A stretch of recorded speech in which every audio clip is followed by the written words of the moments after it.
Mesdames et messieurs, bonsoir. Merci d'être venus. Et je remercie donc l'université de m'accueillir dans ses murs afin de continuer à parler de ces grands voyages autour du monde et aujourd'hui en particulier de l'expédition de James Cook à la découverte du Pacifique il y a 250 ans.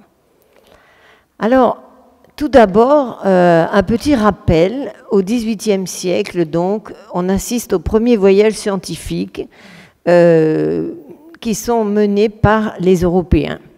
Donc, les progrès des instruments de navigation, la construction navale et un certain intérêt pour la santé des équipages, tout cela va permettre donc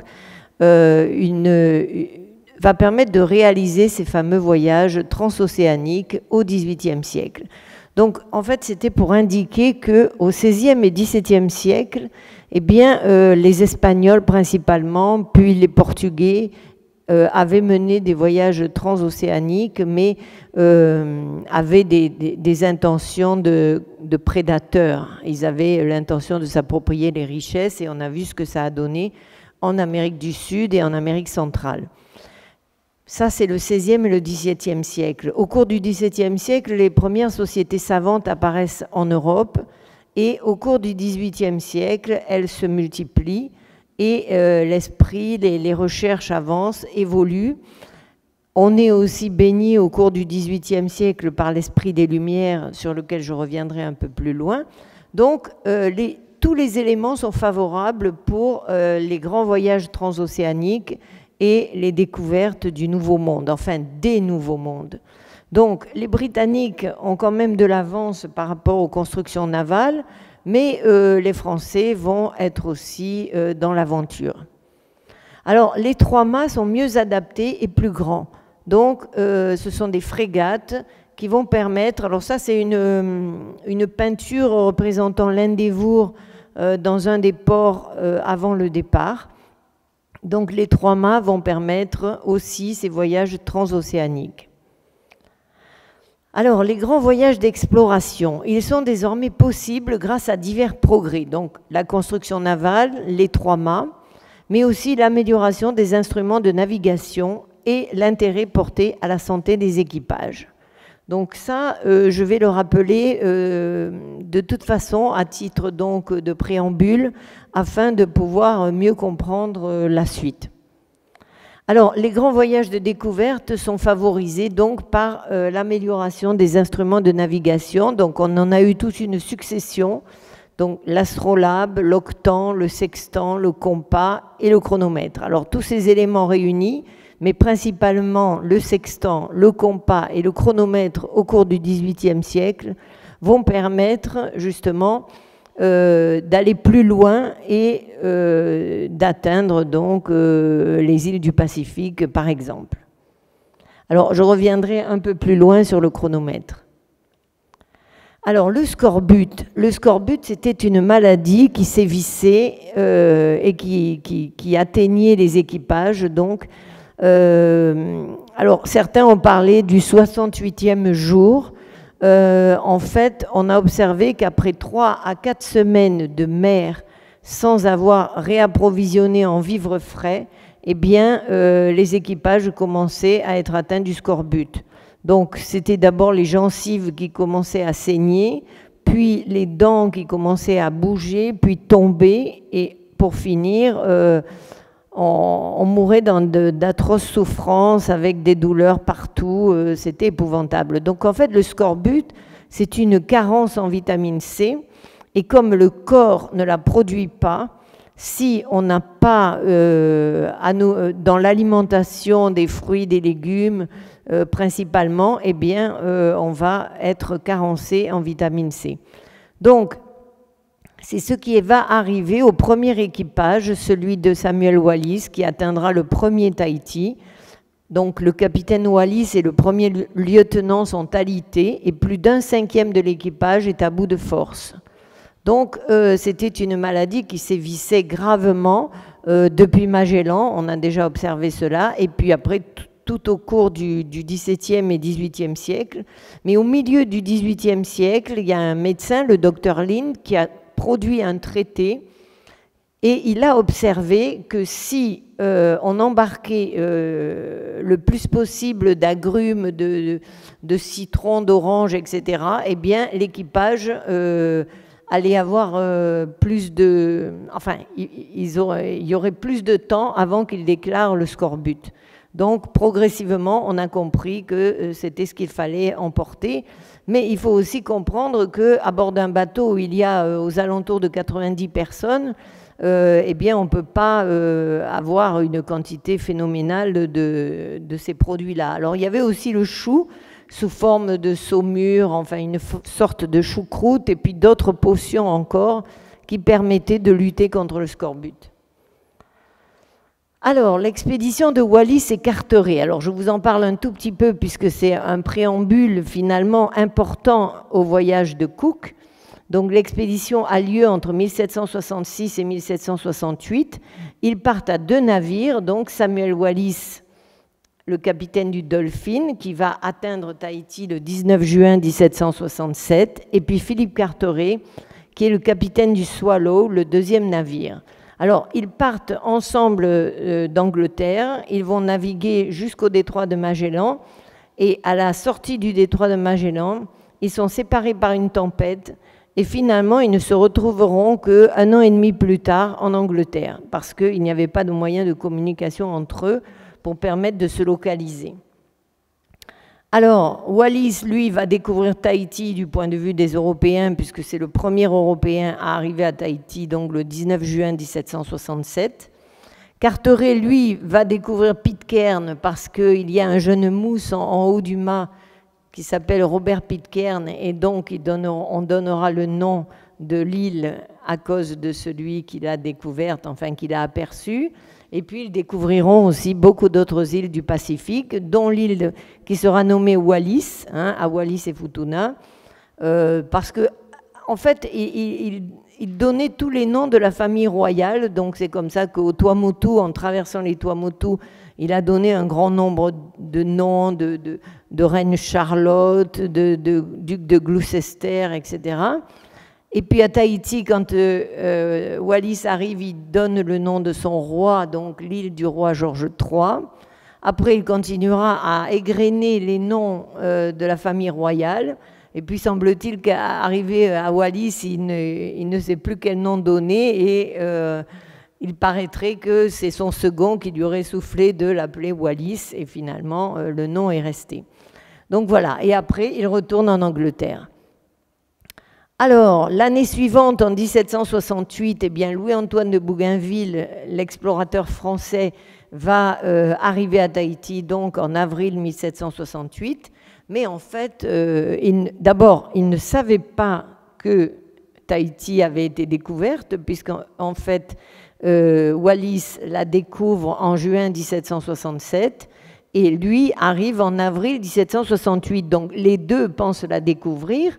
Bon, c'est Wallis qui arrive en premier, mais comme finalement Bougainville n'arrive pas au même endroit, d'une certaine manière, il découvre aussi une autre partie de l'île.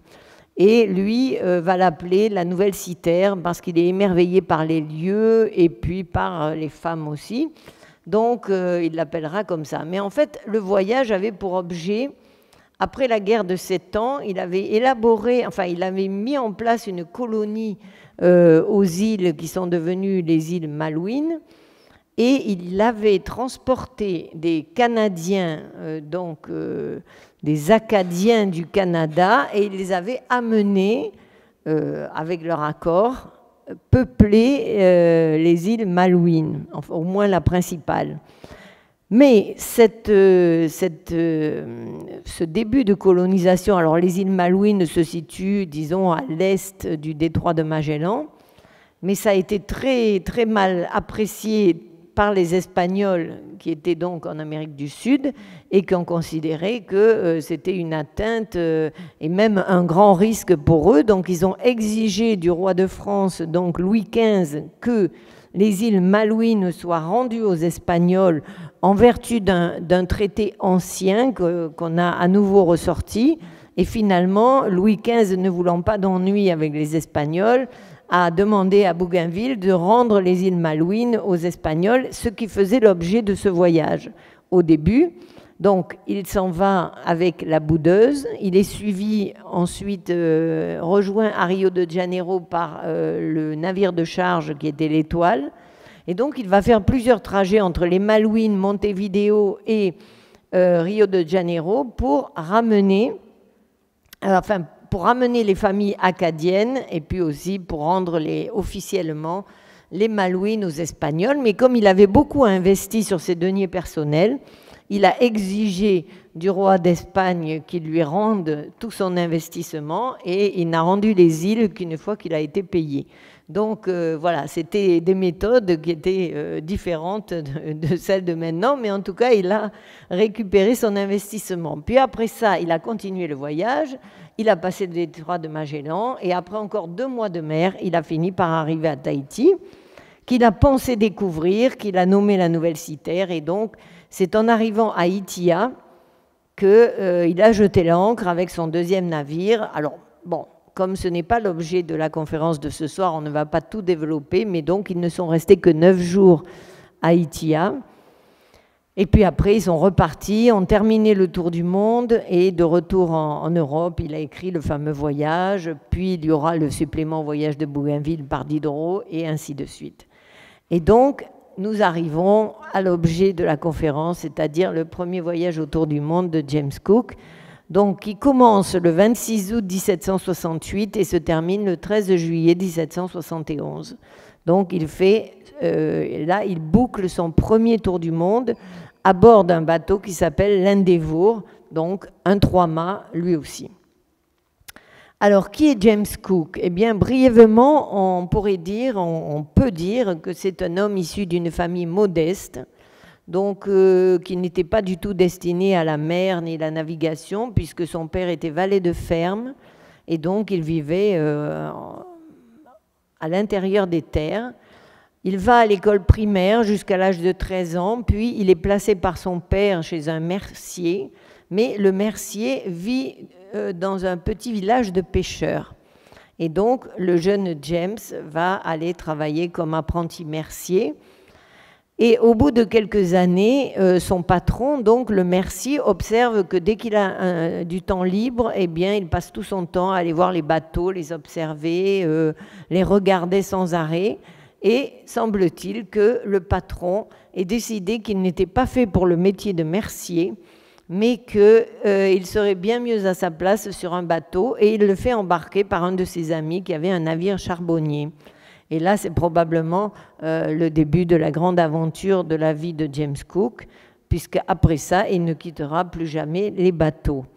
Donc, il va gravir rapidement tous les échelons, il va apprendre la trigonométrie, l'astronomie, l'arithmétique, de façon beaucoup plus poussée qu'il ne l'avait appris à l'école primaire, et il va devenir capitaine dans la marine marchande. Mais ensuite, il va faire un choix. Il va décider de plutôt aller dans la Royal Navy, donc la marine militaire, on va dire, parce que sa carrière sera meilleure. Donc, il est obligé de tout reprendre à zéro, de gravir une nouvelle fois tous les échelons. Et en 1768, eh bien, on lui confie l'Endeavour, donc, pour partir faire le premier tour du monde scientifique.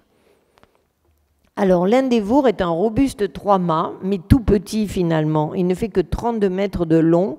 Alors, il a un bout dehors qui fait 10 mètres de plus, mais en matière d'habitat, il n'y a que 32 mètres. Donc, il embarque quand même 94 personnes, dont des soldats, des marins, des scientifiques et tout le matériel, ainsi que les vivres pour 18 mois, de l'eau, des voiles, du bois, etc. Donc, c'est un navire surchargé qui va quitter Plymouth le 26 août 1768 avec tout ce monde à bord. Alors, ça, c'est une des reproductions de l'Endeavour, donc il a fière allure, comme ça, sous voile. Et je vais vous joindre là la réplique de l'Endeavour que j'ai pu visiter et donc qui était amarrée au musée de la Marine à Sydney. Et là, on voit aussi, en dehors des reproductions, un peu à quoi ressemblait l'Endeavour. Donc, un robuste 3-mâts, hein, ventru, avec énormément de cordage dans la mâture. Bon, là, on voit la barre à roues. Ensuite, à l'intérieur, bon, là, c'est ce qu'on peut voir, donc où il mangeait. Vous voyez les tables qui sont suspendues avec des cordages à cause du roulis. Des coffres pour s'asseoir. Ensuite, bon, une possible reproduction de ce que pouvait être la cuisine. Ensuite, les réserves dans des tonneaux. Alors ça, oui, c'était réel. Hein. Quand vous visitez d'autres répliques de navires de ce temps-là, eh bien, on a toujours les réserves de nourriture qui sont dans des sortes de tonneaux. Alors, vous voyez les pommes de terre qui commencent à germer. Vous avez probablement le porc salé, hein, dans la saumure, puisque comme il n'y a pas de réfrigérateur, de congélateur, donc tout est conservé dans le sel. Ensuite, les hamacs. Alors ça m'avait beaucoup étonné parce qu'en visitant le bateau, eh bien, il fallait être courbé en deux pour pouvoir atteindre les hamacs. C'est-à-dire que pendant tout le voyage, eh bien, l'équipage était plié en deux pour pouvoir aller jusqu'à ces hamacs. Alors, vous imaginez, avec le roulis, le mauvais temps, etc., à quel point ça devait être compliqué. Bon, il faut aussi dire à décharge, peut-être, que c'était à la base un navire charbonnier qui a dû être réaménagé pour en faire ce bateau qui devait faire le tour du monde. Alors pourquoi un charbonnier? Parce que James Cook avait commencé sa navigation sur les charbonniers et il considérait que c'était un bateau très robuste avec un faible tirant d'eau pour pouvoir aller s'approcher des récifs, etc. Donc pour lui, il considérait que c'était le meilleur bateau qui était disponible en ce temps-là. Mais il a fallu le réaménager pour pouvoir embarquer tous ces gens et puis aussi tout le matériel des scientifiques. Donc peut-être l'explication que l'équipage, eh bien, en a pâti devant ramper jusqu'à ses hamacs. Hein. Ensuite, la cabine du capitaine, bon, évidemment bien mieux, avec le chauffage, etc. Après, une cabine d'officier ou de scientifique, donc avec quand même le bureau,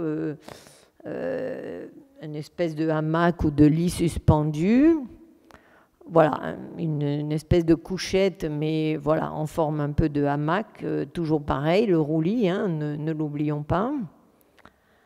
Et puis probablement la reproduction de la cabine de Joseph Banks, qui était l'herboriste, enfin l'herboriste, le botaniste, hein, et mécène de l'expédition. Alors, nous arrivons à ce fameux Joseph Banks, donc le scientifique explorateur. Donc, c'est un jeune homme bien né, issu d'une famille extrêmement aisée, riche propriétaire terrien, apparenté à la noblesse, et donc il va passer toutes ses jeunes années au manoir familial, où il se découvre une passion pour la botanique et va, comme on disait, herboriser sans relâche toutes ces jeunes années. Il adore ça, il observe les arbres, les plantes, absolument tout l'univers qui l'entoure. Et puis après, il va suivre évidemment de bonnes études, il ira au collège d'Eton et ensuite à l'université d'Oxford. Donc, c'est un jeune homme bien né, mais très intelligent et très curieux. Il est passionné par la botanique, mais par les sciences en général. Et à l'âge de 18 ans, lorsque son père meurt, il hérite d'une immense fortune, ce qui ne le détournera pas de ses études, ni de ses recherches et de son intérêt pour la botanique. Il ira même jusqu'à faire venir des botanistes. Il les invitera sur ses fonds propres à l'université d'Oxford parce qu'il considère que l'enseignement n'est pas suffisant et donc c'est lui qui fait venir des professeurs pour donner un meilleur enseignement. Alors voilà, université d'Oxford où étudie Joseph Banks. Donc, bon, elle existe depuis le XIIe siècle et donc il va faire ses études là et beaucoup s'intéresser à la botanique. Et à l'âge de 23 ans, il sera reçu à la Royal Society, qui est l'équivalent de l'Académie des sciences en France, alors qu'il n'a encore rien publié et qu'il est encore très jeune à l'âge de 23 ans, mais il est reconnu comme un scientifique de talent, un homme curieux, intelligent, mais aussi qui a aussi beaucoup de relations, bien évidemment, ce qui probablement favorise son entrée à la Royal Society. Toutefois, si on fait une comparaison, Bougainville, donc notre Louis-Antoine de Bougainville, a été aussi reçu à la Royal Society alors qu'il avait à peine 25 ans, mais lui avait quand même écrit 2 traités de calcul intégral à 25 et 27 ans. Mais il a été reçu lui aussi à la Royal Society. Donc c'était une société savante, donc vous voyez sa dénomination exacte, pour donc l'amélioration des connaissances en général et des connaissances scientifiques. Alors, c'est une institution donc fondée depuis 1660 et qui siège au Carlton House, donc on verra une photo juste après. Un de ses fondateurs est quand même Isaac Newton, donc pas n'importe qui.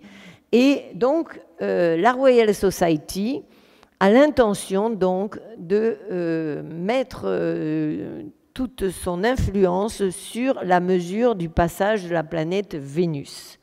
Et donc, c'est ce qui va rassembler finalement James Cook, Joseph Banks et plus tard Tupaia. Donc, la Royal Society, comme on peut l'observer actuellement à Londres, donc une impressionnante institution. Et donc, une expédition scientifique dans le Pacifique va avoir lieu. Alors, la première partie de la mission qui est confiée à Cook, mais bien entendu aux scientifiques qui sont à bord, c'est permettre l'observation du passage de Vénus le 3 juin 1769. Et la deuxième partie de la mission, qu'il ne connaît pas normalement au départ, mais qu'il va découvrir après le mois de juin 1769, c'est de partir à la recherche de la Terra Australis Incognita. Alors, cette Terra Australis Incognita, elle fait courir beaucoup de monde et certains savants de la Royal Society sont persuadés qu'elle existe. Alors, l'idée court depuis le IIe siècle parce que Ptolémée avait considéré que comme il y avait de nombreux continents dans l'hémisphère nord, eh bien, il y avait le pendant dans l'hémisphère sud parce que sinon, la planète aurait basculé. Et donc, comme elle ne basculait pas, c'était donc qu'il y avait le contrepoids dans l'hémisphère sud et il fallait absolument trouver ces continents qui étaient forcément remplis de richesses et le premier pays à les trouver, eh bien, pourrait quand même se les approprier. Donc, beaucoup d'expéditions partent à la recherche de la Terra Australis Incognita, et dont celle de James Cook en deuxième partie de mission. James Cook, à titre personnel, n'y croit pas beaucoup, parce qu'il a relayé déjà les récits de tout ce qui était passé avant lui. Bon, il n'y en a pas des quantités, mais quand même, il y a eu Anson, il y a eu Byron, il y a eu Wallis pour les Anglais. Et il estime que non, il ne doit pas y avoir de Terra Australis Incognita. Mais dans la mesure où il a cette mission, eh bien, il va quand même essayer de la trouver. Alors, les scientifiques à bord, c'est le premier voyage d'expédition scientifique britannique. Et donc, on embarque Charles Green comme astronome, bien entendu Joseph Banks. Alors, Joseph Banks, comme il est déjà... il fait déjà partie de la Royal Society. Dès qu'il apprend qu'il y a cette expédition autour du monde, il veut absolument en être. Donc, ça ne pose pas de problème pour embarquer Joseph Banks, puisque on ne peut rien refuser à M. Banks. Mais Banks va plus loin. Il dit qu'il ne veut pas être le seul avec l'astronome à bord. Il faut des scientifiques. Et c'est même Banks qui va beaucoup insister auprès de la Royal Society et de la Royal Navy pour faire embarquer ces civils. Et ça va poser un problème pendant un moment parce que la Royal Navy a en théorie que des militaires et là on va faire rentrer des civils sur ce bateau militaire. Donc il va devoir beaucoup négocier Et finalement, il obtiendra gain de cause et on va embarquer d'autres scientifiques. Alors Daniel Solander, qui n'est pas n'importe qui, un Suédois qui est un disciple de Carl von Linné, donc maître en classification de la botanique, et puis Hermann Sporing aussi, un botaniste de renom. Ensuite, il leur faut des illustrateurs. Et donc, ce sera Sidney Parkinson et Alexander Buchan. Alors, étant donné qu'on n'a pas non plus d'appareil photo en ce temps-là, eh bien, il faut des peintres, il faut des illustrateurs, des dessinateurs pour pouvoir reproduire absolument tout ce qu'on voit, aussi bien les paysages que, eux, en matière de botanique, eh bien, reproduire les arbres, les animaux qui vont être observés, la faune, la flore, etc. Donc, l'expédition commence à se préparer et on peut considérer, voilà, j'ai mis des hommes des Lumières. On peut considérer que ce sont des hommes parmi les plus instruits de leur temps qui arrivent à Tahiti, enfin, bon, qui font l'expédition et qui vont arriver à Tahiti en 1769. Ce sont des savants, mais aussi des hommes tolérants en quête de connaissances. Alors, on l'observe à maintes reprises. Ces hommes représentent, de mon point de vue, le meilleur de l'intelligence, de la connaissance et de la tolérance au XVIIIe siècle, enfin, dans le XVIIIe siècle anglo-saxon. Alors, le voyage de Bougainville, l'année précédente, qui était aussi un voyage scientifique, enfin, avec des scientifiques à bord, montrait que ces gens étaient aussi, comme ceux qui embarquent avec Cook, des gens intelligents, brillants et en quête de connaissances et très tolérants. Ils observent, ils notent, mais on constate qu'ils ne jugent pas. Et on pourra voir par la suite que Joseph Banks va faire énormément de choses à Tahiti, il va se mêler à la population, il va apprendre beaucoup sur la Polynésie, et, enfin sur au moins Tahiti, et il ne porte jamais de jugement, même si les pratiques sont vraiment aux antipodes de celles qui étaient celles de son éducation. Alors, je tenais à le préciser parce que certains ont eu tendance quand même à faire l'amalgame, soit avec certains forbans issus des premières découvertes, que ce soit les Espagnols ou les Portugais, mais aussi d'autres qui viendront par la suite, les déserteurs, des baleiniers, etc., etc. Bon, il faut faire une différence entre ces voyages d'exploration scientifique et puis d'autres qui viendront par la suite ou qui étaient peut-être passés avant.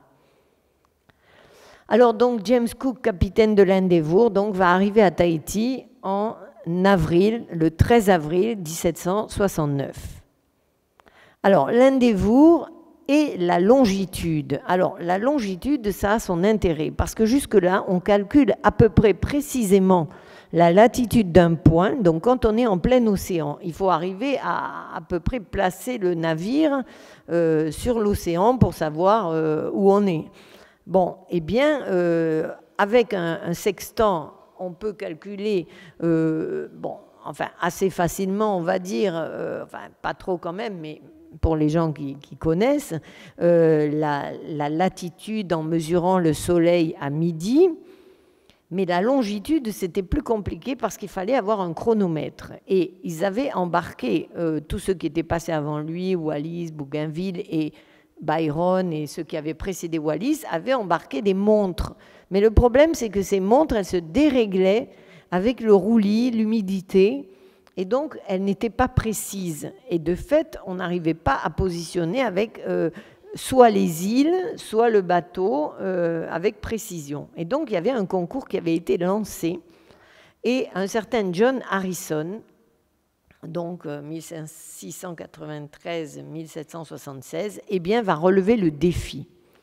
Alors, le chronomètre de John Harrison.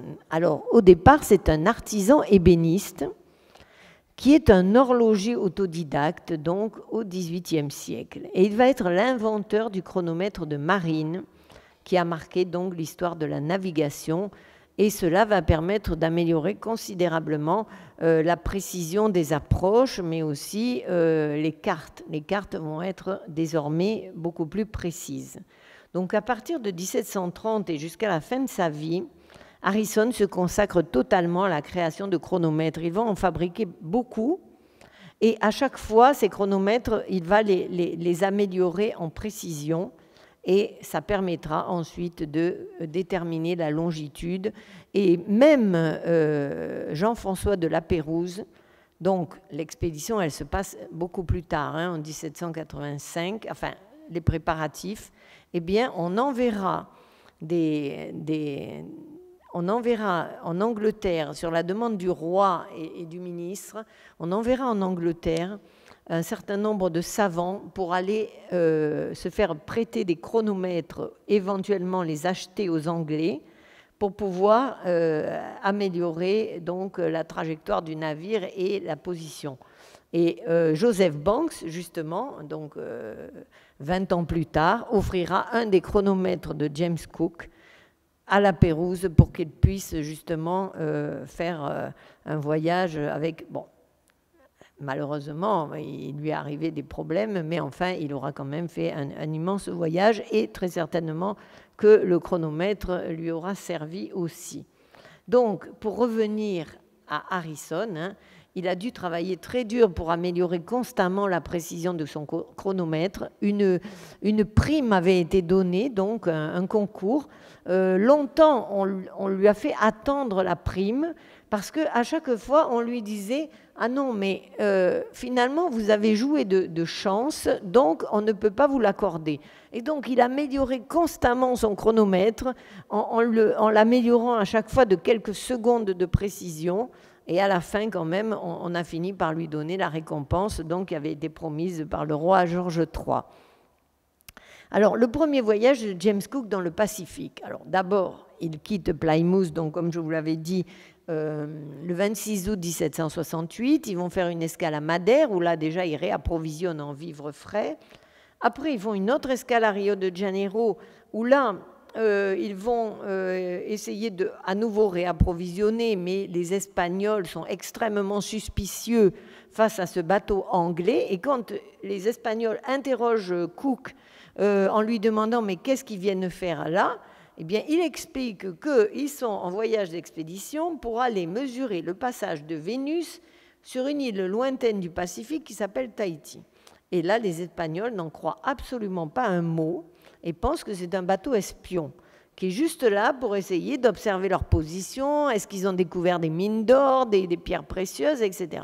Donc les Espagnols sont focalisés sur leur possession et vont mettre une garde à bord du navire pour surveiller le bateau. Ils vont les suivre chaque fois qu'ils descendront à terre. Ils seront tout le temps escortés par des gardes, ce qui va constamment horripiler aussi bien Cook que Banks, qui ne manqueront pas de le signaler dans leurs journaux de bord. Mais Banks va quand même déjouer la surveillance et aller herboriser pendant une journée entière parce que c'était sa passion, il était là pour ça. Donc après, ils continuent le voyage, ils vont s'arrêter en terre de feu. Malheureusement, 4 personnes décéderont lors de... Enfin, ce n'est pas une escale, mais lors du moment où ils vont s'arrêter parce qu'ils ne vont pas être prévoyants, mais bon, ils ne savaient évidemment pas le danger. Ils vont descendre à terre sur la terre de feu, donc quand même très dans des latitudes polaires. Ils vont descendre par beau temps et ensuite une terrible tempête va les surprendre. Ils ne pourront pas retourner au bateau. Ils vont devoir passer une nuit entière dans des conditions, dans des températures glaciales et 4 d'entre eux vont décéder, parmi les serviteurs et 2 serviteurs de Joseph Banks vont mourir de froid malheureusement et donc après ils continueront leur route et après 2 mois encore de navigation eh bien ils arriveront à Tahiti. Mais là quand on observe la carte on voit et le journal de bord on voit que Cook va arriver directement en baie de Matavai parce qu'il a reçu 3 mois avant de quitter l'Angleterre, il a reçu des instructions, il a pu consulter le journal de bord de Samuel Wallis qui avait donné la position de l'île de Tahiti, enfin approximativement, mais c'était quand même assez précis, et surtout la baie de Matavai. Il avait considéré que c'était le meilleur lieu pour mouiller, puisqu'il était quand même arrivé par Maitea, Wallis. il avait longé toute la côte Est, et puis il avait fini par arriver en baie de Matavai, où il s'était d'abord échoué, mais déséchoué, et puis ensuite donc sur le fameux banc du Dolphin, et puis après il avait réussi à mouiller en baie de Matavai. Donc quand il revient en mai 1768, il transmet son journal de bord à l'amirauté, Cook le consulte, et c'est à partir de là que l'amirauté et la Royal Society vont décider qu'il faudrait que le passage de Vénus se fasse à Tahiti, et Wallis leur indique qu'il y a une plage de sable noir qui ferait tout à fait l'affaire pour installer des instruments de précision, et ce sera par la suite la pointe Vénus où va avoir lieu la mesure du passage de Vénus. Donc voilà, ils vont arriver. Alors oui, cette carte, c'est pour vous montrer... Alors bon, je ne sais pas si vous voyez ça bien précisément, mais à quel point en 1768-69, eh bien, le monde était encore pas clairement défini. Alors au-delà de la Californie, ben, rien n'est tracé. Au niveau des îles du Pacifique, il n'y en a que quelques-unes. Hein. Donc on a l'île de Pâques, on a désormais Tahiti qu'on arrive à placer, et puis quelques autres îles. Si vous regardez la Nouvelle-Zélande, en fait, il n'y a qu'un vague trait. Et l'Australie, eh bien, il n'y a pas le tracé de la côte Est. Donc, ça montre quand même à quel point ces expéditions étaient des expéditions hasardeuses et on allait totalement vers l'inconnu. Hein. C'était des voyages d'exploration, de découverte, mais au niveau des cartes, on ne savait vraiment pas où on allait et voilà, on avançait. Alors, les premiers échanges se passent bien. Bon, pour Wallis, il y avait eu des problèmes pendant, disons, 48 heures, mais pour Cook, ils vont débarquer, les choses se passent bien, ils sont bien accueillis. Il y a des échanges de vivres frais contre des clous, parce qu'ils ont appris de Wallis que les Tahitiens veulent absolument des clous. Donc, voulant des clous, eh bien, ils ont prévu en conséquence pour faire des échanges, et donc ils ont emmené avec eux des clous, mais ils en fabriquent aussi à bord.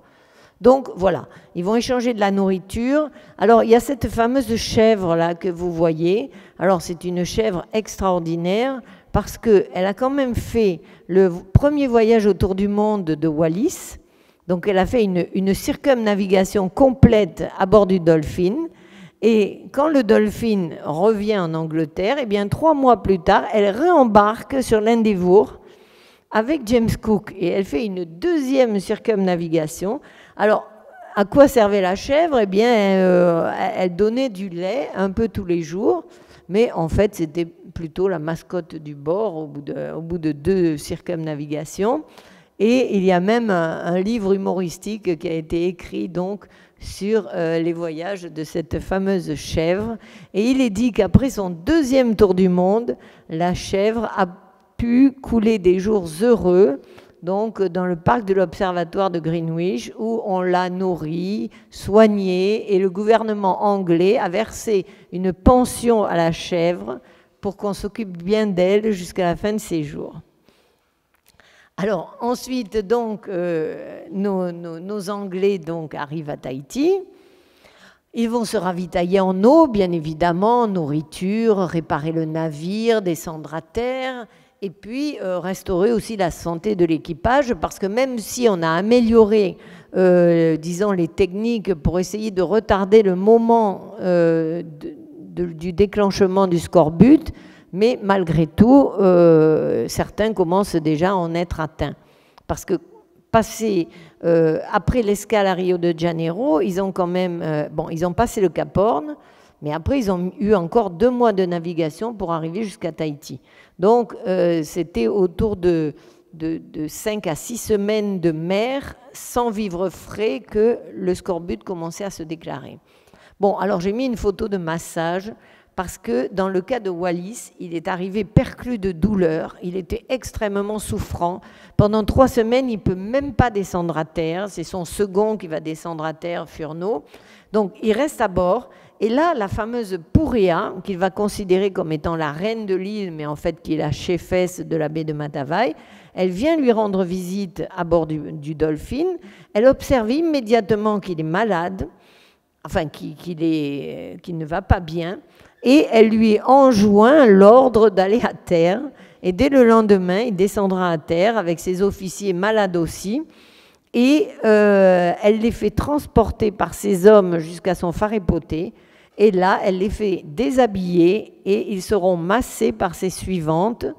Et donc, c'est le premier massage polynésien, donc tahitien de l'histoire en 1767. Alors, ensuite, les échanges vont bon train, hein, que ce soit avec Wallis, Bougainville et Cook. Les relations, bon, pas immédiatement pour Wallis, mais par la suite, s'établissent et il y a de bonnes relations qui s'établissent, de nombreux échanges et toujours des clous qui sont échangés. Alors, on n'échange pas que des clous, mais principalement des clous. Alors, ça, c'est intéressant comme remarque parce que quand Jacob Roggeveen arrive à l'île de Pâques, donc c'est le premier Européen qui arrive à l'île de Pâques, il va faire des échanges de cadeaux comme à l'accoutumée, mais les Pasquans ne sont pas du tout intéressés par le métal. Et ils ne cherchent pas spécialement à avoir des clous, des hachettes, etc. Bon. Quand Cook arrive pour la première fois en Nouvelle-Zélande, quand ils arrivent à établir quelques contacts avec les Maoris, eh bien c'est pareil, ils sont indifférents au métal. Au cours du deuxième et troisième voyage, là, ils réclameront du métal et des clous, mais lors du premier, non. En revanche, ce qui est très intéressant et curieux, c'est que lors de la première arrivée de Samuel Wallis, donc qui est supposé être le premier Européen à arriver à Tahiti, eh bien, dès que les Tahitiens voient des clous, ils veulent absolument des clous ou des objets en métal. Et donc, on peut considérer que certains bateaux se sont échoués, enfin on en est sûr, au Tuamotu par exemple, un de ceux de l'expédition de Jacob Roggeveen, mais d'autres aussi, et comme ils ont dû désarmer le navire et trouver des clous, eh bien à partir de là, ils ont dû se dire que comme ils ne possédaient pas ce métal-là, il fallait en trouver, et c'est certainement pour cela que quand Wallis arrive, eh bien ils ne veulent que des clous. Et d'ailleurs, ce qui va mettre le navire en péril, parce qu'au bout d'une quinzaine de jours, l'équipage se met à démonter le navire, enfin, démonter entre guillemets, mais démonter quand même les taquets d'amarrage, ils retirent les clous qui suspendent leur hamac et bien d'autres choses, ils envolent dans la réserve du charpentier, parce qu'en fait, ils vont échanger des clous contre des faveurs sexuelles, et à ce moment-là, au bout de 2 semaines, le charpentier avertit absolument le capitaine Wallis qu'il faut faire cesser ce trafic parce que déjà on le vole et il n'a plus de clous, mais tout à bord commence à disparaître à cause de ça. Donc après, il fera fouiller tous ces hommes à bord chaque fois qu'ils descendront à terre et on ne conservera le commerce du clou que pour la nourriture. Donc voilà, hein, le troc, en l'absence de monnaie, eh bien, c'est le troc qui est pratiqué, donc un commerce de compensation. Donc on établit une valeur et puis à partir de là, eh bien, à Tahiti, à partir de Wallis, le clou était l'élément de référence des échanges. Alors là, je vous renvoie au journal de bord de Wallis, de Robertson, qui raconte des tas de petits détails assez croustillants concernant les clous, la taille des clous qui étaient échangés dans certains cas, etc. Alors, pour revenir à notre voyage de Cook, eh bien, la mission donc, scientifique de Cook va avoir pour objectif d'observer le passage de Vénus. Et donc, vous voyez le fortin qui a été construit et dessiné par Sidney Parkinson pour installer tout le matériel de précision afin d'observer dans les meilleures conditions eh bien, le passage de Vénus. Alors, par précaution, ils vont quand même mettre plusieurs lieux d'observation. Donc, il y en aura un à Maena et un à Eimeo, au cas où on ne puisse pas observer correctement. Mais le lieu principal d'observation se situe sur la Pointe Vénus, enfin, dite maintenant Pointe Vénus. Alors, qu'est-ce que c'est que cette histoire du passage de Vénus? Donc, le passage de Vénus, alors, ça a toute une histoire. Donc c'est le transit du Soleil qui se produit lors du passage de la planète entre la Terre et le Soleil, donc en occultant une petite partie du disque solaire. Alors pendant le transit, Vénus peut être observée depuis la Terre sous forme d'un petit disque noir se déplaçant devant le Soleil, et cela dure quelques heures. Alors ce qu'on a appris, c'est que donc au fil du XVIIe et XVIIIe siècle, c'est que le passage de Vénus se faisait une fois par siècle à intervalle de 8 ans. Donc il y a eu un premier passage en 1761 et le deuxième c'est 1769. Donc lors de ce deuxième transit de la planète, eh bien, la Royal Society veut absolument que les mesures soient exactes. Parce que en 1761, ça a été un peu fait de façon... voilà, c'était un peu de l'amateurisme. Il y a eu beaucoup d'observations qui ont été faites en 1761, mais aucune n'ont donné de résultats probants. Et pourtant, il y a eu beaucoup d'observations dans l'océan Indien, en Amérique du Nord, dans les comptoirs en Inde, mais rien n'a été probant. Et il y a même une histoire que je relate dans mon ouvrage et qui est tout à fait connue, c'est qu'il y avait un Français qui faisant partie de l'Académie des sciences, donc quand même un savant, qui était parti un peu avant 1761 dans l'océan Indien pour pouvoir observer le passage de Vénus. Manque de chance, lors du passage de 1761, il ne parvient pas à l'observer parce qu'il y a des nuages ce jour-là. Alors il va rester dans l'océan Indien pendant 8 ans de plus pour se préparer au passage de Vénus de la deuxième fois, c'est-à-dire 1769. Et la catastrophe, le jour du passage, il y a à nouveau des nuages et il ne peut pas l'observer. Donc là, il est quasi, il rentre quasi en dépression, il est totalement démoralisé. Bon, et après quelque temps, il se remet et il décide à ce moment-là de rentrer en France. Ça, c'est un Français à qui cela arrive. Et lorsqu'il rentre en France, eh bien là, c'est la consternation, parce que comme il est parti pendant 11 ans, et que les lettres qu'il a pourtant écrites ne sont jamais arrivées pour cause de naufrages ou de pertes diverses, eh bien, il a été remplacé à l'Académie des sciences, mais pire encore, sa femme l'a considéré comme mort, et au niveau de l'état civil, il a été considéré comme mort, donc elle s'est remariée, les biens ont été dilapidés, et il se retrouve sans avoir pu observer le passage de Vénus, plus de femmes, plus de biens, plus de postes à l'Académie des sciences, plus rien du tout. Donc finalement, après de nombreux procès, il récupérera malgré tout quelques petites choses et l'Académie des sciences va le réintégrer. Donc il n'aura pas tout perdu et il finira ses jours à l'observatoire justement à continuer sa passion pour l'observation. Donc, pour revenir au passage de Vénus, entre 1761 et 1769, eh bien, c'est une idée qui tourne dans la tête des savants. Il faut absolument réussir cette mesure de 1769. Et c'est pour ça que la Royal Society met tout en œuvre, mais elle n'est pas la seule. Il y a de nombreux savants dans d'autres royaumes qui vont faire cette observation. Et donc, on estime qu'il y aura plus de 150 observations en 77 points du globe. Donc vous voyez, ce n'est pas propre à Tahiti, cette observation, c'est dans de très nombreux endroits où on pouvait observer le passage de Vénus qui servait ensuite à mesurer la distance de la Terre au Soleil et après en déduire les autres planètes, les autres distances du système solaire, des planètes du système solaire. Alors, après ce passage de Vénus le 3 juin 1769, eh bien, James Cook, lui qui est un explorateur, un capitaine, mais aussi un grand cartographe, va se mettre à sa passion parce qu'il a découvert cette passion lorsqu'il a participé à la guerre de 7 ans. Il a cartographié l'embouchure du Saint-Laurent et depuis, il n'a de cesse de cartographier. Alors, il va faire la première carte de Tahiti et il va cartographier l'île de Tahiti, mais de nombreuses baies, baie de Matavai, aussi à Moorea et puis aux îles sous le vent.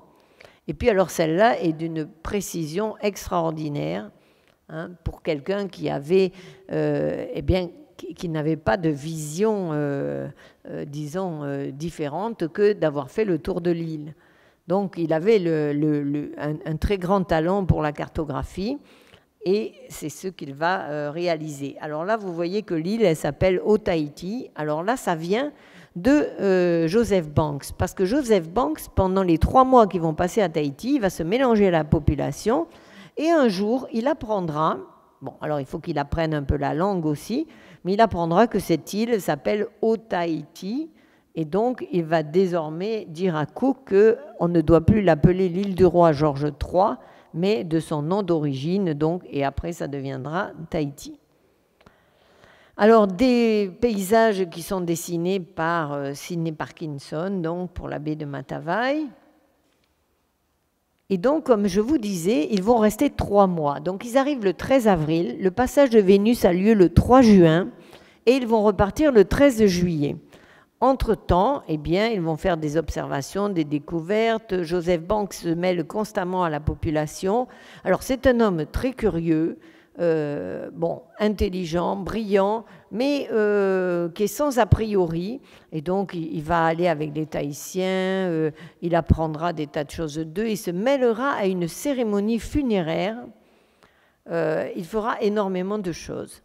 Et donc, ils vont aussi faire le premier tour de l'île de Tahiti. Donc, ils vont faire ça en 5 jours à peu près, du 26 juin au 1er juillet.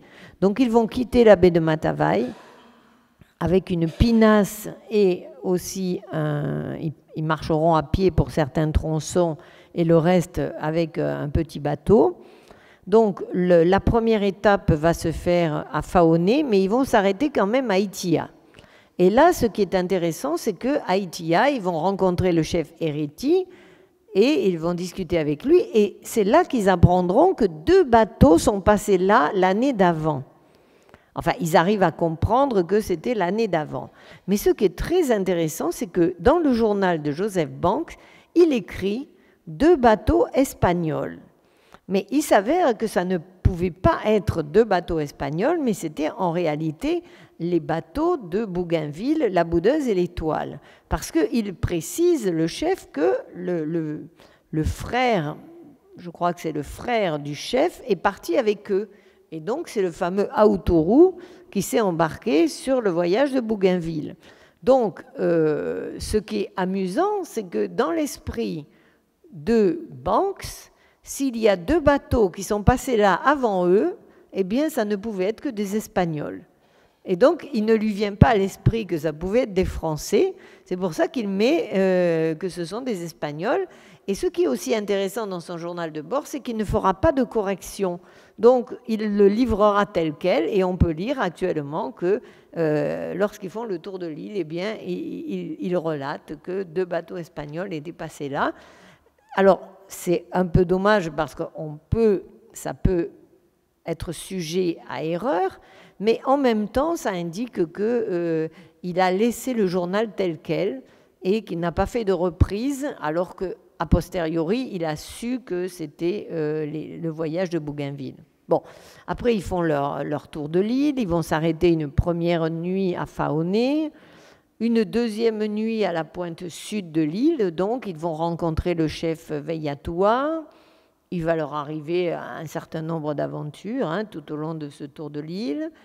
Après ça, ils feront une 3e étape à Vairao.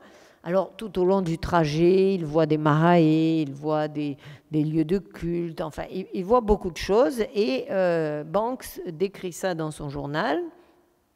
Et puis, le 4e jour, ils vont arriver à Papara. Et là, ils découvriront le fameux marae Maiatea.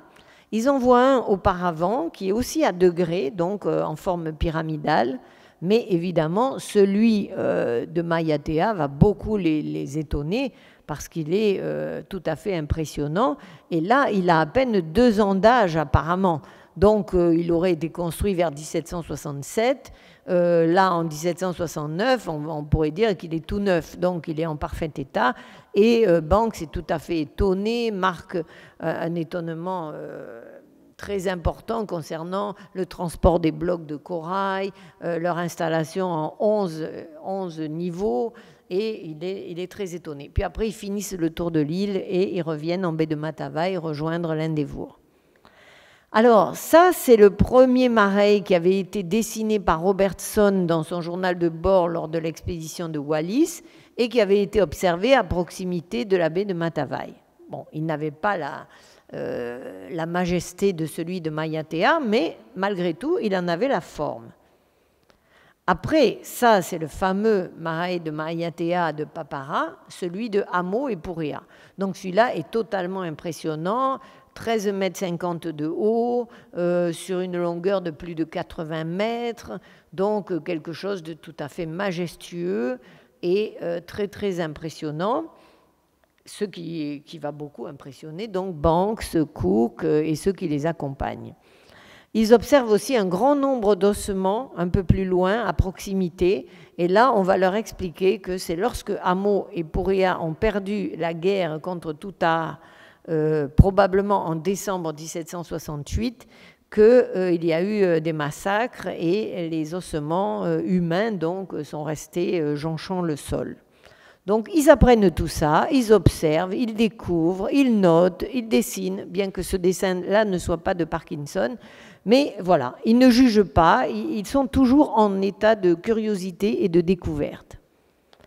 Alors, je vous ai mis ça, Stonehenge, parce qu'on peut aussi considérer que, ayant ces édifices donc mégalithiques chez eux, les Anglais, eh bien, ils pouvaient ne pas être totalement étonnés de voir que les Polynésiens avaient eux aussi des cultes, des pratiques, bien que ce ne soient pas les mêmes agencements, mais étant donné qu'ils avaient ça déjà dans leur passé et leur connaissance, on peut considérer que ça ne les étonnait pas tout à fait de voir ces édifices de pierre. Alors, Purea, pour revenir à Purea, elle est nommée Purea par Wallis, qui lui entend Purea, et Oberea par Cook et Banks, mais il s'agit de la même personne. Donc c'est la chefesse de Apapé, femme de Lari de Papara Hamo, et donc ils étaient très puissants au temps de Wallis, donc en 1767. Alors elle est décrite au temps de Wallis comme une grande et belle femme d'environ 45 ans et qui était en tout état de cause très respectée lors du passage de Wallis. C'est elle qui le fera masser, elle viendra plusieurs fois à bord, et c'est là qu'on observe pour la première fois la présence de Tupaia en juin 1767, parce qu'il est constamment avec elle, il l'accompagne en toutes circonstances, et chaque fois qu'on voit Purea, on voit Tupaia. Donc il est considéré comme son confident, voilà. Et donc ils vont même observer tous les deux une éclipse de soleil en 1767. Alors, on apprend tout le long du journal de bord que ça devait les passionner, les éclipses, parce que constamment, ils observent des éclipses de Mercure, du Soleil, le passage de Vénus, etc. Constamment, il y a des notes sur les astres, donc voilà. Et Tupaia en observe une avec Purea. Et donc ensuite, Purea rendra visite à Cook.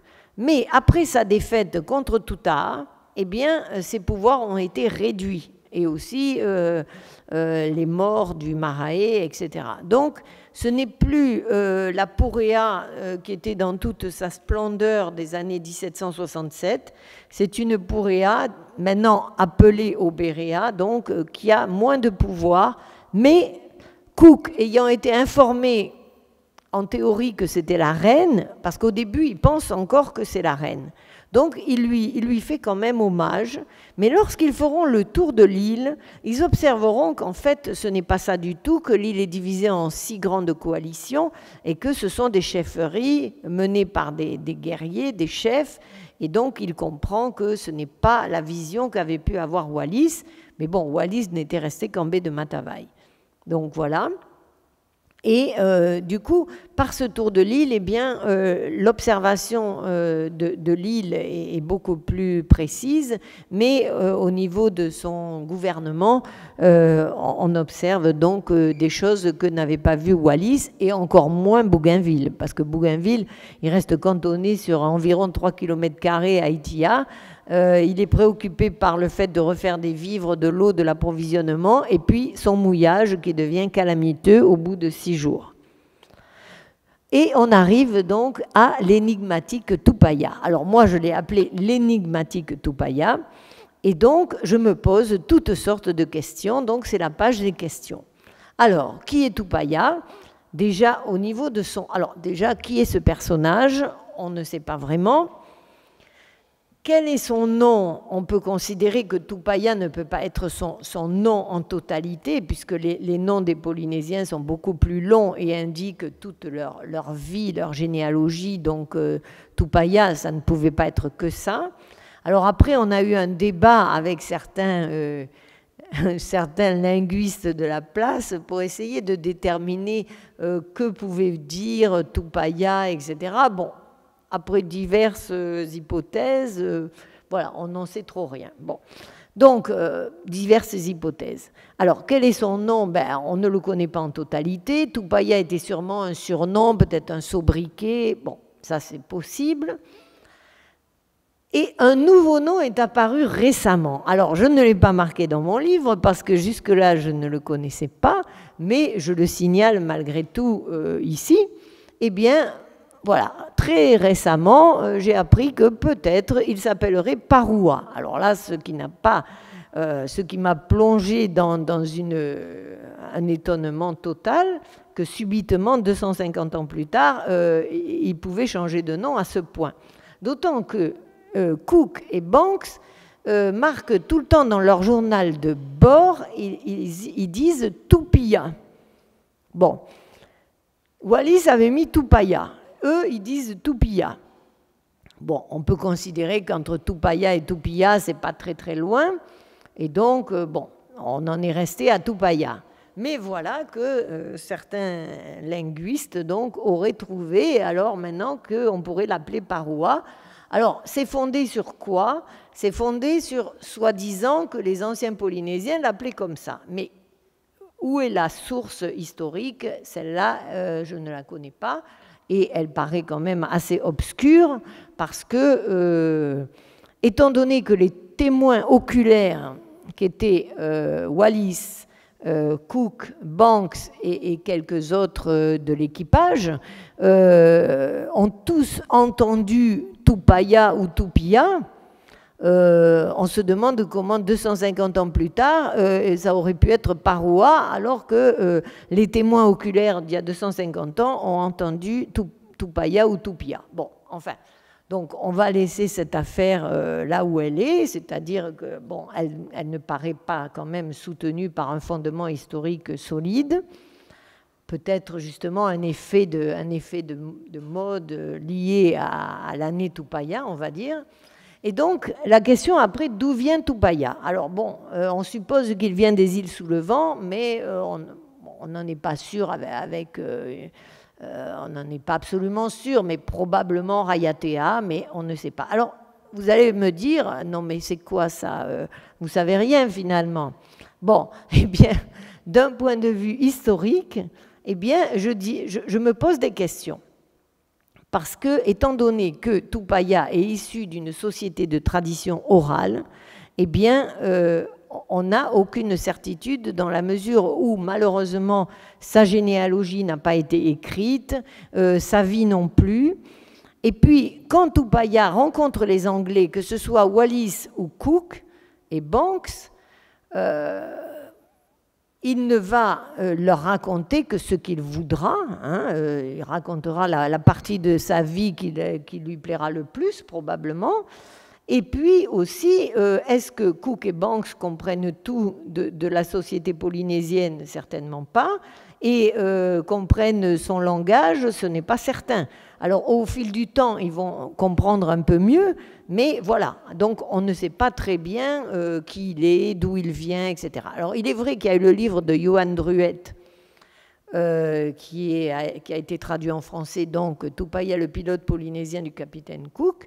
Mais ça, c'est un roman historique.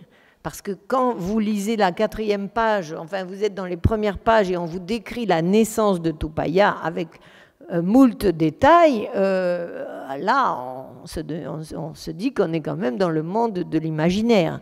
Parce que déjà qu'on a du mal à savoir qui il est pour l'année et demie qu'il passe avec les Anglais, donc savoir le jour de sa naissance et son année, etc., etc., bon, voilà. Mais un roman, c'est toujours très agréable, mais il faut se rappeler que dans ce cas-là, c'est un roman historique. Alors, si on veut s'en tenir aux faits historiques, eh bien, tout ce qu'on a, c'est la rencontre avec Wallis en 1767, et puis après, la rencontre avec Cook et Banks à partir de mai 1769, et là, ils vont rester, et à partir du 13 juillet 1769, alors là, ils ne se quittent plus, jusqu'au mois de probablement novembre ou décembre 1770, où là, Tupaya va mourir. Donc, on va avoir 1 an et demi de la vie de Tupaya qu'on connaît, parce qu'elle est relatée par ceux qui écrivent l'histoire, c'est-à-dire Cook, Banks et quelques autres. Et ça, on va savoir des choses sur lui, sur cette année et demie-là. Pour le reste, eh bien, c'est du rêve, de l'imaginaire. Alors, on pourra toujours essayer de se raccrocher à la tradition orale, mais la tradition orale d'il y a 250 ans, ça paraît quand même peu fondé malgré tout. Bon, n'en déplaise à certains, évidemment, je le conçois. Donc, après, qui est-il? Est-il un Taoua? Ben là, c'est pareil, interrogation. Un Arioi, un Ari. Bon, il avait certainement un rang élevé dans la société polynésienne, mais lequel était-ce? Quel était son rang chez les Arioi, s'il a fait partie des Arioi? Quel niveau en qualité d'Ari? S'il était Taoua, eh bien, de quel ordre? Alors, évidemment, on a tout de suite plongé dans l'idée qu'il était le grand Taoua de Taputapuatea, puisqu'on a supposé qu'il était de Rayatea, et donc Rayatea, Taputapuatea est forcément le grand maître. Voilà. Mais là aussi, je me suis longuement interrogée dans mon ouvrage sur cet effet d'annonce encore, et grand Taoua de Taputapuatea, c'est peu probable parce que comment un grand Taoua de Taputapuatea déjà aurait été chassé par Puni, l'envahisseur de Bora Bora, mais surtout, comment un grand Taoua se serait embarqué de sa propre volonté sur un bateau d'Anglais où il y avait déjà 90 personnes à bord sur un espace minuscule. Et en plus, où ses prérogatives de grand Taoua ne seraient pas respectées. Donc, c'est extrêmement peu probable qu'il ait été grand Taoua, peut-être un guérisseur, bon, mais sûrement pas du Marais origine. Alors, un Arioi, peut-être, puisqu'il avait aussi des connaissances en navigation, que les Arioi en avaient, possible. Un Arii, possible aussi, mais pas certain. Donc, pourquoi part-il avec les Anglais? Alors, probablement à cause de diverses difficultés et peut-être déconvenues. Parce que dans la mesure où on suppose qu'il avait vécu à Rayatea, lors de l'attaque de Puni de Bora Bora, alors, bon, il aurait été chassé, ou alors il aurait transporté l'effigie du dieu Oro jusqu'au Marae de Hamo à Papara. Bon, tout ça n'est pas tout à fait clair, et ni certain d'ailleurs. Alors, il aurait peut-être déjà fui une première fois en quittant les îles sous le vent pour aller aux îles du vent. Là, heureusement, il rétablit son statut ou il l'améliore en devenant l'ami du grand chef Hamo et de la chefesse Purea. Bon, certains diront qu'il en devient son amant, l'amant de Purea. Bon, peut-être. Et puis ensuite, malheureusement, ces deux-là vont perdre. Donc, ils vont perdre la bataille contre Tuta. Et à ce moment-là, lui qui était en théorie leur confident, eh bien, lui aussi est dans la catégorie des perdants, finalement. Et donc, ça fait quand même beaucoup de difficultés. Et au final, on peut penser qu'il a considéré que c'était une opportunité de s'embarquer sur le bateau des Anglais. D'autant qu'il est supposé que Toutaha, le nouveau chef, savait qu'il aurait, paraît-il, donné l'information à Amo et Pouréa qu'il fallait le tuer. Bon, il ne le tue pas, résultat, il gagne, et lui-même est probablement en mauvaise posture. Donc, il est vrai que la venue de ce bateau peut être une opportunité pour s'en aller, pour aller se refaire une santé ailleurs, s'éloigner quelques années. Ça peut être possible, ça peut être dans ses motivations. Alors après, un autre mystère, pourquoi n'a-t-on aucun portrait de lui? Alors, on a des portraits de Omai, qui partira avec le 2e voyage de Cook, qui reviendra lors du 3e. On a de très beaux portraits de Iti Iti. On a le portrait de Tayata, son petit serviteur, et lui, rien. Alors qu'à bord, il y avait l'excellent Sidney Parkinson qui faisait de merveilleux portraits et tableaux. Il y avait Buchan au début, le 2e illustrateur. Il dessinait, et on apprend même par la suite qu'il aurait appris à dessiner. Donc, il aurait pu faire son autoportrait, il aurait pu demander à être peint, dessiné, etc. Bon, on n'en a pas. Alors, soit ça a été perdu, soit il n'a pas été peint, ce qui paraît curieux. Voilà, encore un mystère. Et puis, pourquoi a-t-on retrouvé ces dessins si tardivement? Alors ça, c'est encore un mystère, parce qu'il faut attendre 170 ans après la mort de Joseph Banks, donc aux alentours des années 1990, pour que dans des cartons appartenant à Joseph Banks, on découvre une série de dessins. Et donc, ces dessins, eh bien, les experts du British Museum les ont attribués à Tupaya, en considérant toutefois que ce sont des dessins anonymes. Alors, ça aussi, c'est curieux. Enfin, pour ce qu'on en sait vaguement, donc, Tupaya serait originaire des îles sous le vent, peut-être de Rayatea, détenteur d'un grand savoir, parce qu'il a des connaissances en matière de navigation, mais aussi astronomique. Par exemple, il sera toujours capable de donner l'azimut de Tahiti quand il est en pleine mer à des milliers de milles marins de Tahiti. Il dira quel est l'azimut de Tahiti, les officiers de navigation vont calculer ça, et quand ils reviennent, ils disent à chaque fois que c'est exact. Et ça étonne beaucoup les officiers de navigation de l'Endeavour.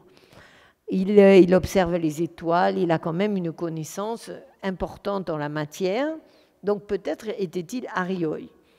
Après, Tupaya a déjà rencontré Wallis, tout ça je vous l'ai dit, et Joseph Banks. Alors oui, parce qu'entre le 13 avril et le 13 juillet, il va rencontrer Banks, ils feront des choses ensemble, etc.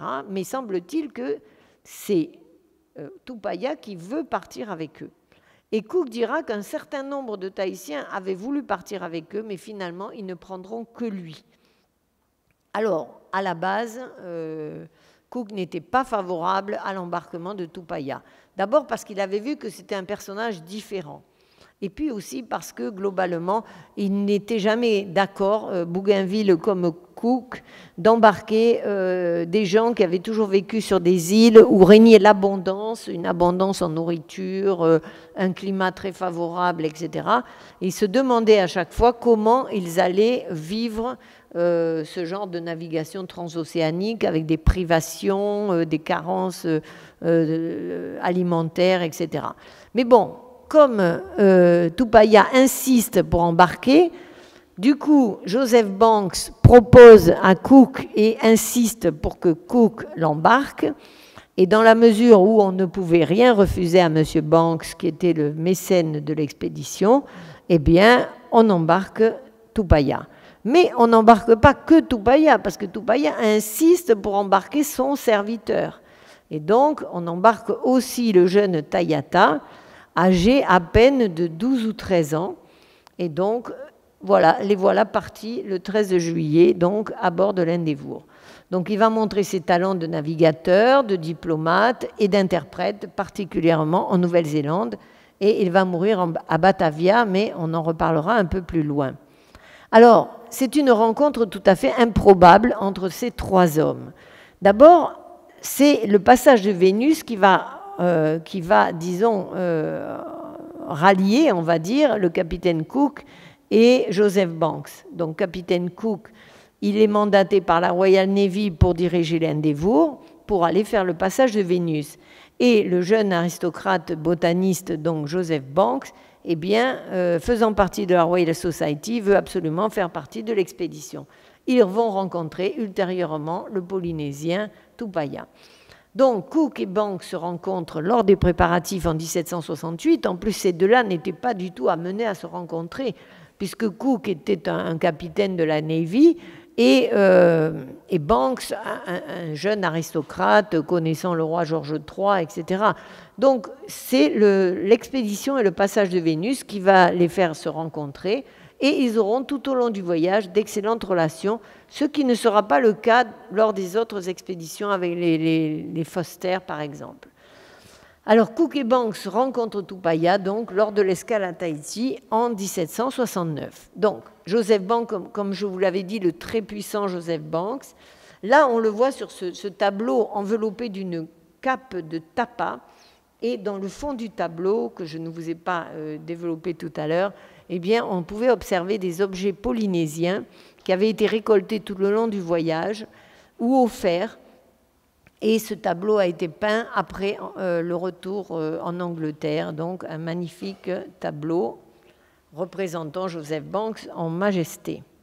Alors, une alliance d'intérêts divers. Donc, c'est à la demande de Tupaia que Banks intercède auprès de Cook pour le faire embarquer. Cook, pas vraiment favorable, mais finalement, il cède. Et finalement, Tupaia va se révéler très utile. Alors d'abord, il va les guider aux îles sous le vent, puisqu'il connaît bien ces îles. Et puis ensuite, il accepte de réaliser la carte du Pacifique. Donc, et en Nouvelle-Zélande, on verra qu'il déploiera des talents impressionnants d'interprète et de communication avec les Maoris. Alors, au départ de Tahiti, ils vont naviguer plein nord jusqu'à Tetiaroa, mais ils ne vont pas s'y arrêter. Ensuite, ils vont vers les îles sous le vent, donc Wainé, Raiatea, Taha, Bora Bora. Et après passer environ un mois aux îles sous le vent, eh bien, ils descendront plein sud. D'abord, ils passeront à Rurutu, puis après, ils iront vers le sud pour aller chercher la fameuse Terra Australis Incognita. Aux îles sous le vent, il va les guider, mais là aussi c'est assez curieux parce qu'il n'est pas accueilli comme un grand prêtre. Il est leur guide, mais il n'est pas reconnu en tant que tel aux îles sous le vent lors de ce séjour. Alors ensuite, voilà, des dessins de Sidney Parkinson, donc les pirogues à Raiatea, une espèce de hangar permettant la construction des pirogues. Puis d'autres dessins de pirogues par Parkinson. Et puis on arrive à la fameuse carte tracée par Tupaia. Alors c'est une carte énigmatique là aussi, parce qu'il va placer beaucoup d'îles avec les noms qu'il va leur donner, donc des noms quand même pas si simples à repérer. Mais bon, après maintes recherches, on pourra considérer qu'il a mis à peu près toutes les îles importantes qui vont entre, ce qui est quand même assez extraordinaire, hein, depuis l'île de Pâques ou Pitcairn et jusqu'au centre du Pacifique, à peu près les Samoa, les Fidji. Bon, c'est quand même extraordinaire qu'il ait réussi à placer tout ça. Alors, ça ne veut pas dire qu'il y est allé, mais ça veut dire que par la tradition orale, il connaissait les trajets de tous ceux qui l'avaient précédé, qui devaient se répéter sous forme de récits, de légendes, de psalmodies, de généalogies égrenées, etc. Et donc, il avait en lui tous ces tracés et toutes ces connaissances d'îles. Mais ça ne veut pas dire que lui y était allé. Il avait dit qu'il avait été pour à peu près 10-12 jours de mer, probablement jusqu'au Tonga. Mais voilà. Alors après, Cook a quand même noté que c'est sur les... Ah oui, là, c'est pas très, très net, mais que c'est sur les comptes rendus et de tout ce qu'avait dit Tupaia que cette carte a été réalisée. Donc Cook ne s'est pas servi des connaissances de Tupaia, il a signalé que c'était grâce à lui qu'on avait pu réaliser cette carte. Maintenant, dire que Cook s'est servi des connaissances de Tupaia, ça paraît un peu hasardeux parce que Cook n'a pas vraiment bien compris la carte pendant longtemps. Et il a fallu s'y remettre à plusieurs fois, particulièrement lors du 2e et 3e voyage avec les pères et fils Foster, pour essayer d'y voir plus clair et placer avec un peu plus de précision toutes ces îles. Donc on peut considérer qu'il avait une connaissance globale, mais ce n'était pas toujours placé là où on aurait pu penser qu'elle devait être. Parce que les Anglais avaient un système donc de points cardinaux nord, sud, est, ouest, et lui, et donc les Polynésiens de ce temps-là, eh bien, avaient un autre système, c'est-à-dire qu'ils naviguaient en fonction des étoiles, en fonction des vents, des courants, et à ce moment-là, c'était difficile pour les Anglais de comprendre le système de Tupaia et de Tupaia pour comprendre ce que voulaient les Anglais. D'autant qu'on lui demande une réelle prouesse, parce que pour un homme qui était issu de la tradition orale, eh bien, reproduire toutes ces connaissances sur une surface plane était très difficile. Donc c'est une carte à plusieurs mains, et les officiers, Banks, Cook vont l'aider à placer tout ça. Mais on peut quand même considérer que c'était l'honorer que de lui demander de faire cette carte, parce que comme Cook était un grand cartographe, eh bien, demander à Tupaia de réaliser la carte du Pacifique que lui connaissait, eh bien, c'était l'honorer et le mettre à son niveau. Donc, dire, comme certains l'ont fait à plusieurs reprises, que Cook méprisait Tupaia ou le dédaignait, non, parce que sinon, il l'aurait laissé dans son coin et il ne lui aurait jamais demandé de réaliser cette carte. D'autant qu'il n'a pas pu vraiment s'en servir, vu que lui-même n'a pas tout compris. Alors, en plus, il plaçait toujours Avatea au centre de la carte. C'était son point de départ, le départ de tout son cheminement. Alors ça, c'était encore une autre difficulté pour les Anglais de comprendre ça. Et puis, bon, là, c'est une carte qui a été expliquée par le chercheur de l'université de Potsdam, Lars Ekstein. Alors, il a pris un morceau de la carte. Et ce que vous voyez donc, bon, ah oui, bon, là, c'est pas très net. Bon, enfin, il veut expliquer qu'il aurait tracé un parcours entre les Marquises et l'île de Oahu. Donc, il a placé quand même l'île de Oahu et il a placé les Marquises. Mais au lieu de placer l'île de Oahu au nord des Marquises, comme on aurait pu l'espérer, lui, il a placé Oahu au nord-ouest des Marquises. Et de fait, le chercheur de l'université de Potsdam considère qu'il traçait des cheminements, il traçait des routes, mais il ne positionnait pas vraiment les îles là où elles étaient sur un planisphère, on va dire. Lui, il avait sa vision, c'est-à-dire que probablement avec des vents de sud-est, en partant des Marquises à la bonne saison, eh bien, en faisant du sud-est-nord-ouest, on arrivait à Oahu. Et c'est comme ça qu'il pouvait placer Oahu au nord-ouest, alors qu'en fait, il aurait fallu la placer au nord. Bon, ça, ce sont des chercheurs qui se sont longuement penchés sur la question. Je ne fais que transmettre ces informations. Alors, le voyage de Tupaia, donc je vous l'ai dit, 13 juillet, puis ensuite ils vont arriver en Nouvelle-Zélande le 9 octobre. Ils approchent la Nouvelle-Zélande le 7 et le 8, là où maintenant se trouve la ville de Gisborne, donc au nord-est de l'île du Nord. Et ils vont arriver, donc, ils vont débarquer le 9 octobre. Alors, ils débarquent une première fois, Cook, Banks et quelques autres, à terre, et là, ça se passe mal. Bon, il y a des tirs qui sont échangés et au final, il y a quelques Maoris qui sont tués. Alors, parce qu'il y a un problème d'échange, il faut considérer que les Maoris ne sont pas du tout comme les Tahitiens ni les Polynésiens dans leur ensemble. Il n'y avait vraiment pas de tradition d'accueil et il y avait une hostilité farouche.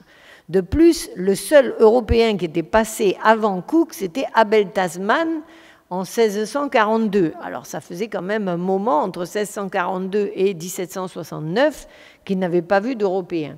Et donc c'est quand même une agressivité permanente. Et dès le premier contact, ça se passe mal, il y a quelques tués. Donc bon, ils reviennent à bord.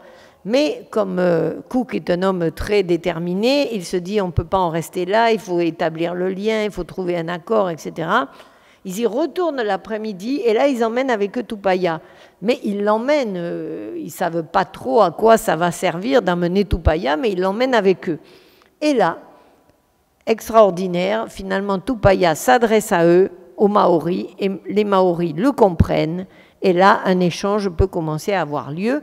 Donc, la présence de Tupaya va favoriser les échanges parce qu'ils seront quand même mis en confiance par le fait qu'un des leurs, enfin un lointain cousin, est quand même arrivé jusqu'à eux. Et c'est sûrement pour ça qu'actuellement, eh bien, les Maoris, au moins une partie d'entre eux, veulent absolument célébrer le retour, ou enfin la venue de Tupaya il y a 250 ans, et minorent totalement le voyage de Cook. Mais il faudra quand même jamais oublier que sans Cook et Banks, Tupaya n'arrivait pas en Nouvelle-Zélande en octobre 1769. Bon, donc ils vont arriver, débarquer, mais il ne faut quand même pas aller vers les excès parce qu'il y a des endroits où ils ne pourront jamais débarquer et que Tupaya soit présent ou pas, ça n'y change rien. Hein, il y a des endroits où les Maoris sont extrêmement hostiles à tout débarquement, et même un lieu, je crois que ça se passe le 25 octobre, eh bien, ils veulent s'approcher de la côte. Il y a pourtant Tupaya qui est bien en évidence, il essaye de leur parler, de discuter avec eux, etc. Et rien n'y fait. Et les Maoris l'avertissent que s'ils descendent à terre, ils seront tous mangés.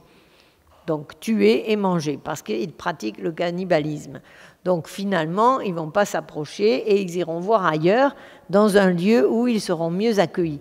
Donc il ne faut pas non plus verser dans l'excès de se dire que parce qu'il y avait Tupaya, tout s'est bien passé tout au long du séjour en Nouvelle-Zélande, parce qu'il y a des endroits où c'est carrément pas possible. Et puis, malgré la présence de Tupaya, il demeure quand même toujours assez agressif. Par exemple, il y a un événement qui a lieu où ils sont sous voile, ils s'approchent d'une côte, mais bon, il y a des pirogues qui arrivent, il y a un échange de poissons qui se fait. Bon, le poisson est, semble-t-il, pourri, mais bon, ils l'achètent quand même, enfin, ils échangent.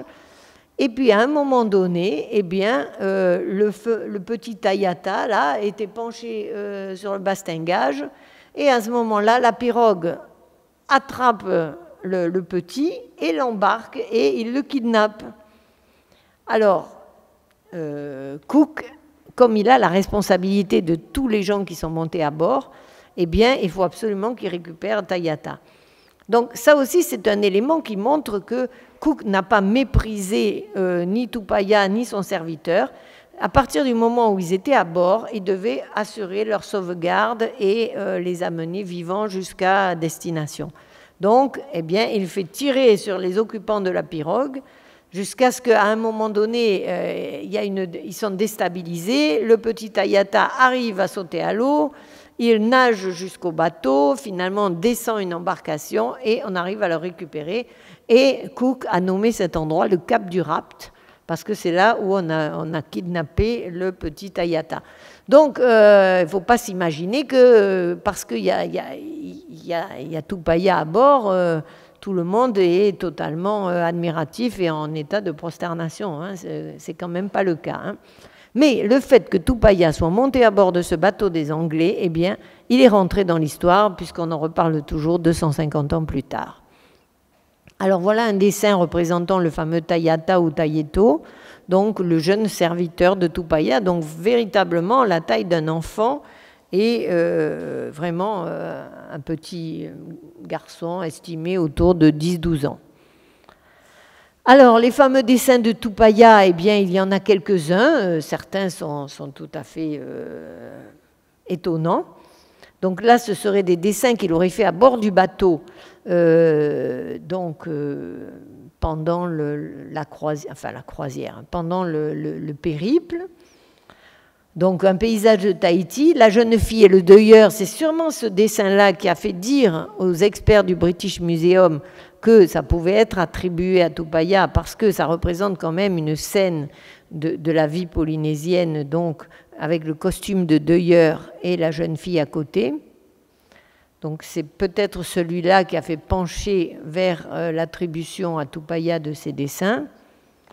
Et puis là, ce serait un dessin, donc, encore de Tupaya, où il aurait relaté un échange entre un Maori et M. Banks. Il aurait échangé un morceau d'étoffe contre une langouste ou quelque chose du genre. Voilà, alors après, Cook va cartographier toute la côte des 2 îles de Nouvelle-Zélande et il va vraiment compléter le travail d'Abel Tasman, puisque Abel Tasman avait juste mis un vague trait. Et là, il cartographie les 2 îles avec beaucoup de précision. Et les cartes de Cook vont servir jusqu'au milieu du XXe siècle. Donc ça montre à quel point la précision du travail de Cook était tout à fait extraordinaire. Alors, Aotearoa, donc l'île du nord de Nouvelle-Zélande, donc les dessins de Maori par Sidney Parkinson, donc une pirogue de guerre et puis un guerrier maori.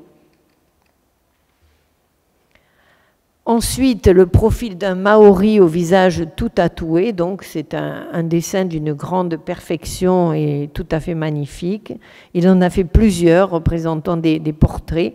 Ah oui, lors de ces 3 mois à Tahiti, Joseph Banks va assister à une séance de tatouage. Et donc, ce sera la première séance de tatouage à laquelle un Européen assistera. Et il donnera une description assez poussée de cette séance de tatouage. Par la suite, Cook aussi écrira sur le tatouage. Alors, vue de Poverty Bay, donc, semble-t-il, donc, à Gisborne, avec la statue de Cook. Alors, c'est dans cette première baie qu'ils ont atterri. Et donc, là, il y a une statue qui a été érigée. Donc, ensuite, après la Nouvelle-Zélande, où ils vont passer 4 mois, ils vont aller en direction de la terre de Van Diemen, donc, c'est-à-dire la Tasmanie. Ils ne vont pas s'y arrêter et après, ils vont arriver à Botany Bay où là, ils vont commencer à cartographier, enfin, Cook va cartographier toute la côte est de l'Australie et ils vont observer, donc, ils vont découvrir les aborigènes qui seront dessinés par Sidney Parkinson, des kangourous. Ce sera aussi une grande déception pour Tupaya et Cook, parce qu'ils découvriront que là, Tupaya a quitté le monde polynésien puisqu'il ne comprend plus les aborigènes et les aborigènes ne le comprennent pas non plus. Donc après, ils continuent leur route, ils vont s'échouer sur la grande barrière de corail, ils vont risquer de peu la perte totale du navire. Finalement, ils le déséchouent et pendant plus d'1 mois, ils vont le réparer sur une plage à côté d'une rivière qui sera nommée l'Endeavour River. Et après ça, ils vont continuer leur route. Alors, des aborigènes qui étaient assez hostiles, eux aussi. Mais je raconte à un moment donné une histoire qui est relatée par Joseph Banks concernant les aborigènes et le comportement de Tupaya, qui est tout à fait impressionnant. Donc, en fait, Tupaya, on ne peut pas être certain de toutes ses qualité de navigateur, puisque à bord du bateau, il ne pilote pas l'Endeavour. Donc, on ne l'a jamais vu, enfin, les Européens ne l'ont pas vu à bord d'une pirogue, comment il se comportait, etc. En revanche, on le voit dans ses qualités humaines et ses capacités de communication. Et là, il est tout à fait étonnant. Et il aura une hauteur de vue lorsqu'il discutera avec les Maoris et aussi avec les aborigènes. Même s'il n'arrive pas à communiquer avec des mots, à un moment donné, il va se passer un événement qui fera qu'il arrivera à communiquer avec les aborigènes par la pensée probablement. En tout cas, il va imposer le respect. Et donc, ça montrera que c'était quand même un personnage tout à fait surprenant et doté de qualités personnelles qui n'étaient pas communes. Et enfin, on arrive à Batavia, la funeste escale, où là, la première semaine, tout se passe bien. Tupaya est enchanté de découvrir une ville, puisque c'est la première fois qu'il va dans une ville donc, qui est tenue par les Hollandais. C'est actuellement la ville de Jakarta, en Indonésie. Donc tout se passe bien la première semaine, mais dès la seconde, il commence à être atteint de fièvre, de douleur, et il étouffe. À ce moment-là, il demande à Banks de l'emmener ailleurs, dans un endroit où il pourra respirer. Donc Banks va amener Tupaya et son serviteur sur la petite île de Kuiper, afin qu'il puisse mieux respirer parce qu'elle est plus ventilée. Et malheureusement, Tayata, le petit serviteur, va mourir en premier, ce qui va briser complètement Tupaya. Et quelques jours ou quelques semaines plus tard, on n'est pas exactement sûr de la date, en tout cas entre novembre et décembre 1770, eh bien, vont mourir donc Tayata et Tupaya sur cette île de Kuiper. Mais ils ne seront pas les seuls, malheureusement. Beaucoup d'hommes d'équipage, de marins, de soldats et de scientifiques vont mourir lors de cette escale funeste. Et on estime à 40% des hommes à bord qui vont décéder lors de l'escale à Batavia ou des suites des maladies contractées à Batavia. Donc après cette escale, eh bien, ils repartent, ils vont passer le cap de Bonne-Espérance et revenir en Angleterre le 13 juillet 1771, où là, ils seront fort bien accueillis. Pardon. Le roi les accueille, le bilan est tout à fait positif d'un point de vue scientifique, le passage de Vénus a été mesuré, la Terra Australis a été recherchée sans succès, mais malgré tout elle a été cherchée. En revanche, d'un point de vue humain, c'est catastrophique à cause des maladies contractées à Batavia, ce qui désole totalement Cook, qui avait fait tout son possible pour maintenir son équipage en bonne santé et à le protéger du scorbut. Et malheureusement, c'est à Batavia qu'ils vont contracter tout un tas de maladies contagieuses qui va décimer l'équipage. Alors, les 3 voyages de Cook, le premier, c'est celui qui est en rouge, et on peut considérer que c'est presque le plus simple, enfin, sans exagérer quand même, il passe le Cap Horn, hein, malgré tout, et le Cap de Bonne-Espérance. Le deuxième, c'est celui en tracé vert, qui est tout à fait extraordinaire, avec la découverte de l'Antarctique, et surtout, il a navigué quasi constamment à des latitudes polaires. Et puis le troisième, c'est celui où il va découvrir donc Hawaï une première fois, il ira jusqu'en Alaska, et puis, voilà, il reviendra et malheureusement, il sera tué le 14 février 1779, donc 10 ans après son premier voyage. Alors après, donc, les 3 noms donnés à Tahiti, en 1767, Wallis l'appelle l'île du roi George III. En 1768, ce sera la nouvelle citerre par Bougainville. Et 1769, Banks réalise qu'en fait, elle s'appelle Haut-Tahiti et qu'il faut désormais l'appeler ainsi.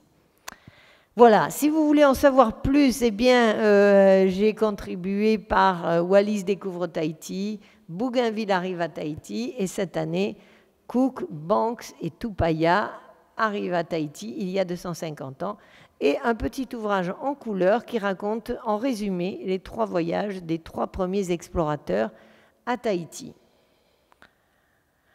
Voilà, je vous remercie.